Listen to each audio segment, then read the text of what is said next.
Where the protesters were evicted from Subversive Park in New York, the court there used the time, place, and manner analysis of the Clark decision as the basis for saying they had no right to be there. This notion, stemming from Clark about government's power to restrict the time, place, and manner of demonstration, had application at the political conventions last year, both in Tampa and in Charlotte for the party's nominating conventions. Those cities geared up for the inevitable protests that would take place during the demonstrations.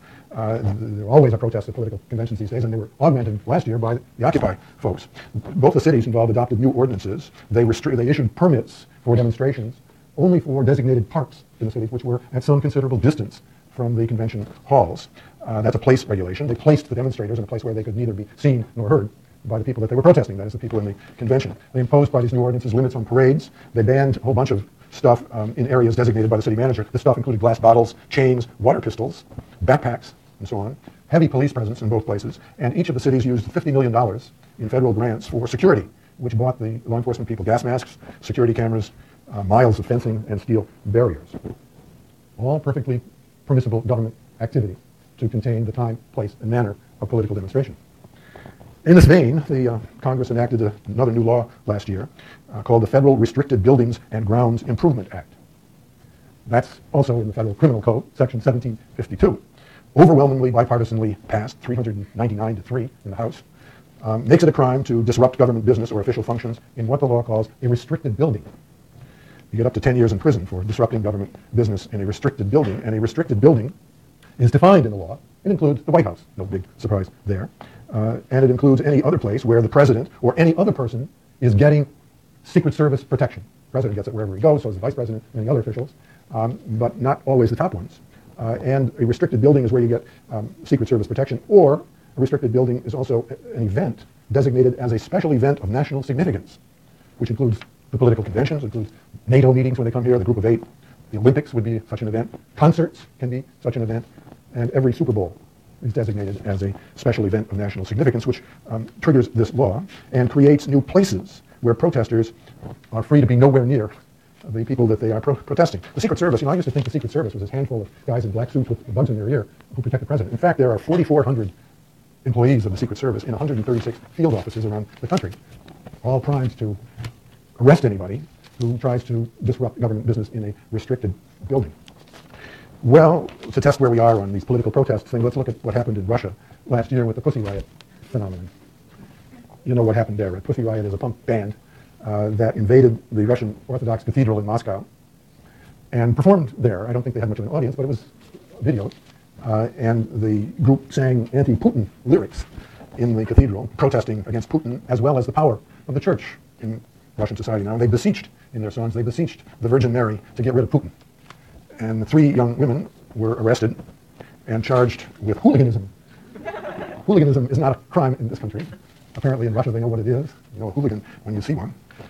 They were convicted in August and sentenced each of them to 2 years in prison. They had already served by the time of their conviction 5 months in jail, and they were sentenced to 2 years in jail. The judge who convicted them found that their hooliganism was motivated by religious hatred and was intended to incite religious hatred.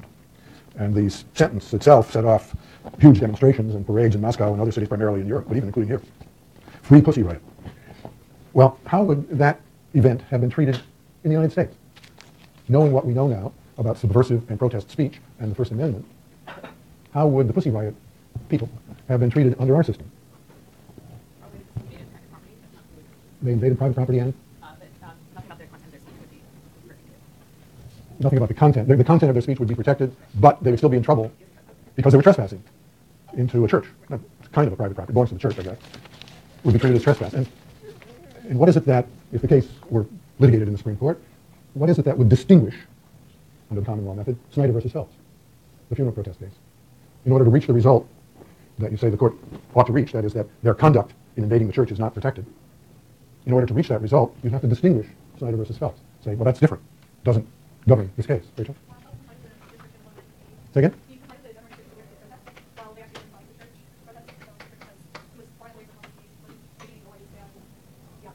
Yeah, the protesters were at a distance from the funeral thing, whereas the Pussy Riot was right there in the heart of the church.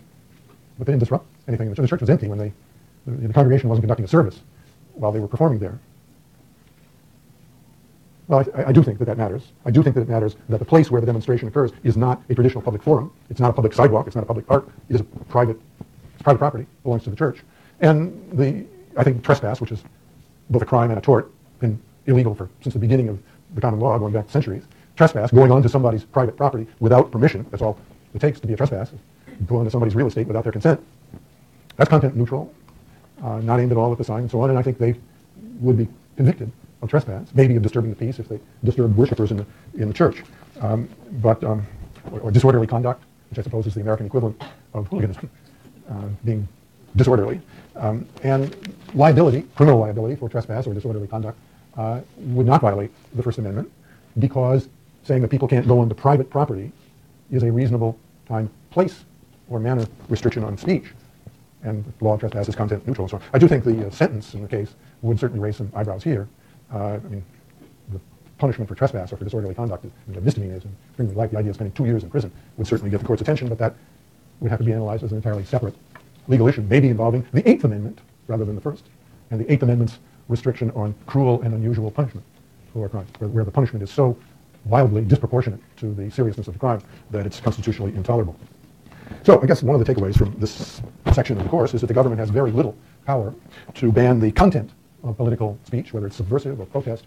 If the government is aiming at the content of the speech, that's at least constitutionally suspect, if not completely unconstitutional, but that the government retains significant power to regulate the time, place, and manner, even of political speech.